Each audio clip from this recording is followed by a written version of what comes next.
Hello my YouTube family, कैसे हैं आप सभी। डेली लाइफ विद मीत में आप सबका बहुत बहुत स्वागत है। ये है ट्यूसडे की मॉर्निंग का टाइम।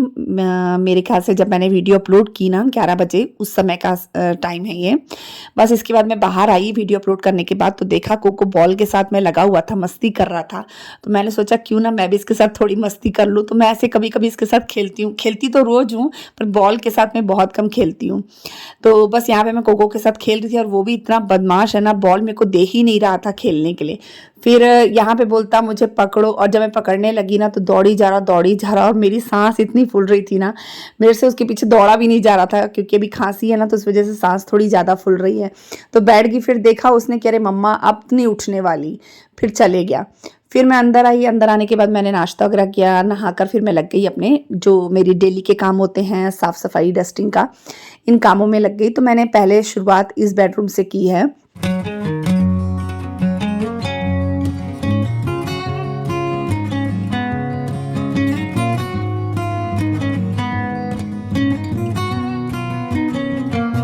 और सच बात बताऊँ मैं आप लोगों को, जब मैं कोको के साथ खेलती हूँ ना मुझे बहुत खुशी मिलती है। मेरा कोको इतना प्यारा है ना, मुझसे इतना प्यार करता है कि मेरे अंदर एनर्जी आ जाती है काम करने की।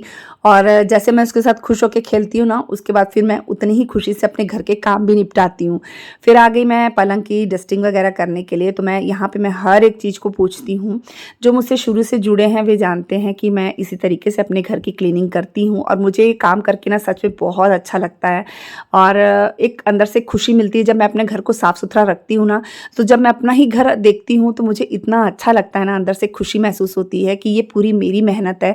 मैंने अपनी मेहनत से अपना घर साफ़ किया है, सजाया है।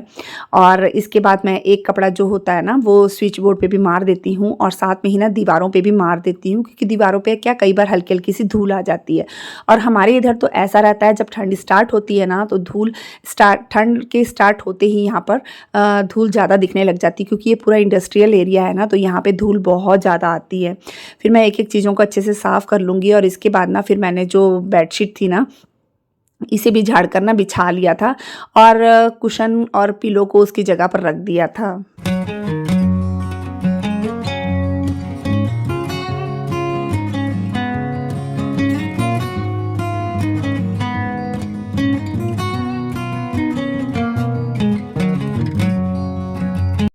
और पता क्या होता है, अगर हम अपने घर का एक हिस्सा डेली का साफ़ करेंगे ना, तो हमारे लिए कोई भी मुश्किल नहीं होगी घर को साफ़ रखने के लिए।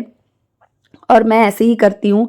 मैं कभी कोई हिस्सा घर का साफ़ कर लेती हूँ, तो कभी कोई हिस्सा घर का साफ़ कर लेती हूँ। जैसे ये बास्केट जो मैं मेडिसिन वाली डैडी जी की रखी रहती हूँ, इसे क्या है, जैसे मैं डेली तो पूरा निकाल कर बास्केट को साफ़ नहीं करती, हर 1 से 2 दिन के बाद मैं इसे पूरा खाली करके अच्छे से साफ़ कर लेती हूँ। तो इस तरीके से हर एक जगह पर अपना हाथ भी लगता है, और हर चीज़ रोज़ अपन थोड़ा-थोड़ा करके ना अपने घर को साफ़-सुथरा और ऑर्गनाइज़्ड रख सकते हैं इन तरीकों से। और इसके बाद मैं आ गई थी हमारे बेडरूम में, और मैं करने लगी थी अब यहाँ की क्लीनिंग।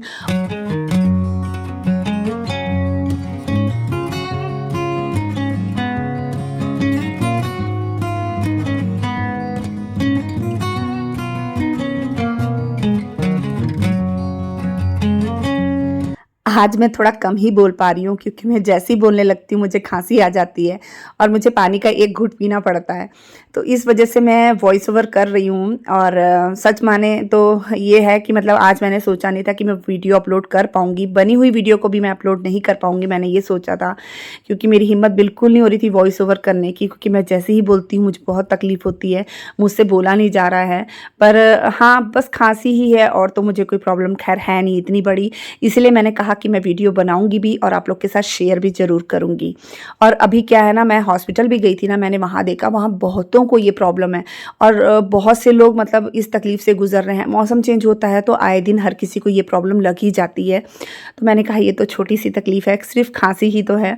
तो मैंने सोचा कि नहीं, मैं अपनी वीडियो क्यों इस खांसी की वजह से मैं अपनी वीडियो छोड़ूं, क्यों ना मैं आप लोगों के साथ शेयर करूं। इसलिए मैंने हिम्मत जुटाई, और मैं अपनी वीडियो को आज फिर से अपलोड करने की हिम्मत कर पाई हूँ। तो देखिए यहाँ पर मैंने पूरा जो बेड था ना इसे अच्छे से साफ़ कर लिया है, और बेडशीट भी झाड़ कर मैं अब बस यहाँ पे बिछा रही हूँ। इसके बाद जो पिलो कवर, कुशन कवर है ना, तो ये भी मैं बिछा दूँगी। और एक दिन पहले ही मैंने इस कमरे की बेडशीट वगैरह, पिलो कवर, कुशन कवर सब मैंने चेंज किए हैं। तो ये कमरा भी मेरा हो गया। अब मेरा जो इस कमरे का ड्रेसिंग वाला एरिया रहता है बस वो बचा है। अब मैं उसे भी जल्दी से साफ़ कर लूँगी। और ड्रेसिंग टेबल का ऐसे रहता है ना, यहाँ पर वैसे तो साफ़ रहता है वो, पर ये रहता है कि बच्चे भी कुछ लाते हैं वहीं रख देते हैं, बच्चे जहाँ से अगर कंघी उठाते हैं तो उसे भी वहीं रख देते हैं। तो इस तरीके से इधर-उधर थोड़ा-सा सामान बिखर जाता है। बच्चों ने घड़ी लेनी है वो भी वहीं रख देनी है, अपने चश्मे भी वहीं रख देते हैं। तो कई चीज़ें ऐसी होती हैं ना जिसकी वज़ह से थोड़ा-सा सामान उथल-पुथल हो जाता है। और तो वैसे वो साफ़ ही रहता है, पर फिर भी मेरी आदत है कि मैं हर एक सामान को वहाँ से निकाल कर ना उसे एक बार साफ़ करती हूँ।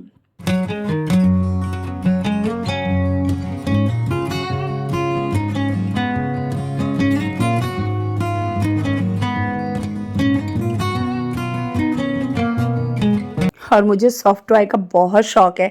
मैं अपने घर में ज़्यादातर हिस्सों में सॉफ्ट टॉय रखती ही रखती हूँ। जब मेरे रमन-शरन छोटे थे ना, तब भी मतलब मैं लाके रखी रहती थी, और मेरे बच्चों को ऐसा सामान ख़राब करने की आदत भी नहीं है, शुरू से नहीं है। उन लोगों ने अपने जो टॉय वग़ैरह है, उन्होंने बहुत सँभाल के रखे हैं। और इस करके क्या है ना, मैं अभी भी जैसे बोलते हैं ना, दिल तो बच्चा है, तो वाक़ई में मेरा दिल अभी भी बच्चा है। मेरे हस्बैंड भी कुछ जाते हैं ना, तो मेरे लिए सॉफ्ट टॉय वग़ैरह ले आते हैं, उनको पता है इसे बहुत पसंद है। तो बस ये देखिए, मेरे हर घर में ना, हर कोने में आपको एक सॉफ्ट टॉय पड़ा हुआ दिख ही जाएगा, या फिर फ्लावर पॉट वगैरह, फ्लावर्स वगैरह, ये सब चीज़ें मैं ज़्यादातर रखती हूँ। और ये देखिए, मैंने हर एक चीज़ को अच्छे से साफ़ कर लिया है, और उसे वापस से मैं वैसे ही ऑर्गेनाइज़ कर दूँगी जैसे मैंने चीज़ों को रखा है। तो मैंने जैसे कि ये छोटी-छोटी बास्केट सी जो है ना, ये मैंने मीशो से मंगाई थी, और मैं इसी में ज़्यादातर, जैसे कोई चीज़ें होती हैं ना, नेल पॉलिश वगैरह हो गई, लिपस्टिक वगैरह हो गई, तो इन चीज़ों में मैं अपनी कई चीज़ें रखती हूँ। जो मेरी डेली यूज़ की चीज़ें होती हैं ना, वो मैं इनमें रख देती हूँ। तो ये बहुत काम आती हैं ये सब चीज़ें। छोटा-छोटा जितना भी सामान होता है ना, इसमें एक जगह पर इकट्ठा होके अपन रख सकते हैं, इकट्ठा करके। तो साफ़-सुथरा भी लगता है, अच्छा भी लगता है। तो ये देखिए, इसके बाद मैं करने लगी हूँ दीवार की सफाई। वैसे तो हमारी दीवार अभी बहुत ज़्यादा ख़राब हुई है, पर फिर भी ये है कि चलो, सफाई तो करनी ही है। वैसे भी घर छोटा हो चाहे बड़ा, कैसे भी हो, अपना घर बस साफ़-सुथरा और अपन को अच्छे से ऑर्गेनाइज़ करके रखना आना चाहिए। और ये देखिए, ये कमरा भी मेरा पूरा अच्छे से साफ़ हो गया है।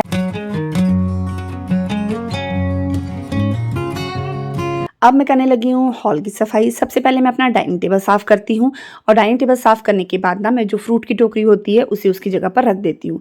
फिर इसके बाद मैंने जो पूरा हॉल था, मैंने उसकी भी क्लीनिंग अच्छे से कर ली थी, और क्लीनिंग करने के बाद में मैं लगाने लगी हूँ यहाँ पर झाड़ू, और झाड़ू लगाने के बाद ही मैंने पोछा भी लगा लिया था। हाँ, ये है कि 2-3 दिन से जो मेरे कपड़ों का काम है ना, वो अभी रह जा रहा है, क्योंकि अभी डॉक्टर ने मुझे ठंडे पानी में काम ज़्यादा करने के लिए मना किया है। तो उस काम को छोड़ के बाकी सारे काम मेरे मैं कर रही हूँ। वैसे तो ये कह रहे थे कि फैक्ट्री में जो हमारे काम करती है ना मेड, उसको घर में बुला लेना, तो वो आके तेरी हेल्प कर जाएगी। तो मैंने कहा नहीं, उसकी बिल्कुल भी ज़रूरत नहीं है। देखो, जो काम हमें खुशी देता हो ना, हमें उसे ज़रूर करना चाहिए, और मुझे मेरे घर के काम करने से मुझे खुशी मिलती है। तो जब मुझे खुशी मिलती है तो मैं क्यों ना करूँ। मैं जब बगैर किसी की हेल्प के अगर हम अपने घर के काम को कर सकते हैं, तो हमें करना चाहिए। मैं तो यही बोलती, इससे एक तो हमारी एक्सरसाइज भी हो जाती है, और हम ठीक भी रहते हैं। तो बस फिर लीजिए, बातों-बातों में मेरा झाड़ू भी हो गया, पोछा भी हो गया, हॉल भी मेरा अच्छे से साफ़ हो गया। इसके बाद फिर दोपहर को मैंने खाना वगैरह बनाया, निपटाया। इसके बाद हम गए थे शाम को हॉस्पिटल। मुझे शाम को हॉस्पिटल में बुलाया गया था, और फिर मेरी रिपोर्ट वगैरह भी आनी थी। तो रिपोर्टों में ज़्यादा कुछ तो नहीं आया, हमने दिखाया, लेकिन उन्होंने कहा कि आप चेस्ट वाले डॉक्टर को भी एक बार ज़रूर दिखा दीजिएगा, क्योंकि आपकी खाँसी बहुत ज़्यादा है। अब मुझे लग रहा है कि आपको, हो सकता है कल आपको एडमिट करना पड़ जाए। तो देखते हैं आगे क्या होता है।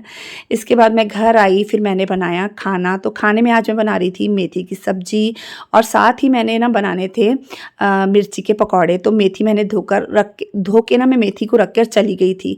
फिर जब आई तो मैंने मेथी निकाली, फटाफट कट की, और उसके बाद में फिर मैंने सबसे पहले जब मेथी बनाती हूँ ना मैं, तो क्या करती हूँ, मैं पहले थोड़ा-सा ना ऑयल ले लेती हूँ। उसमें मैं ना आलू को थोड़े मोटे-मोटे कट करके ना, आलू को पहले भून लेती हूँ। जब आलू देखती हूँ गल जाते हैं ना, अच्छे से पक जाते हैं, तब मैं इसमें टमाटर को पीस कर ना उसे डाल देती हूँ। और फिर जब टमाटर तेल छोड़ देता है, फिर मैं इसमें सारे मसाले, जो सूखे मसाले होते हैं ना, जैसे नमक, मिर्च, हल्दी और गरम मसाला, यही मसाले मैं ज़्यादातर यूज़ करती हूँ खाने में। और बस ये मसाले मैंने इसमें डाल दिए, और इसे अच्छा सा मिक्स कर दूँगी। जब ये मसाले थोड़ा-सा तेल छोड़ देते हैं, तब मैंने इसमें कटी हुई मेथी डाल दी थी। और इसमें मैं प्याज बिल्कुल नहीं डालती, मैंने शुरू से कभी भी मेथी में प्याज नहीं डाला है। मैं इसे इसी तरीके से ही बनाती हूँ, और वाक़ई में ये बहुत टेस्टी भी बनती है। तो ये हमारे इस सीज़न में पहली मेथी हमारी घर में आई और हमारे घर में बनी है मेथी की सब्ज़ी। अब तो ये रोज़ ही बनती रहेगी हर 1-2 दिन में।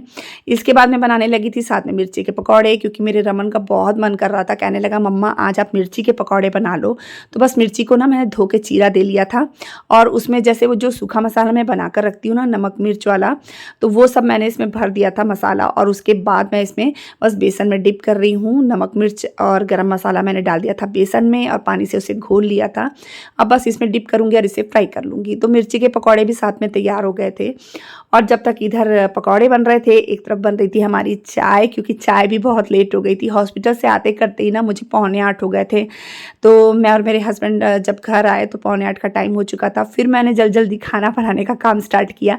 वैसे इस मेथी को बनने में ना ज़्यादा टाइम नहीं लगता, 10 मिनट में फटाफट मेथी की सब्ज़ी बनकर तैयार हो जाती है।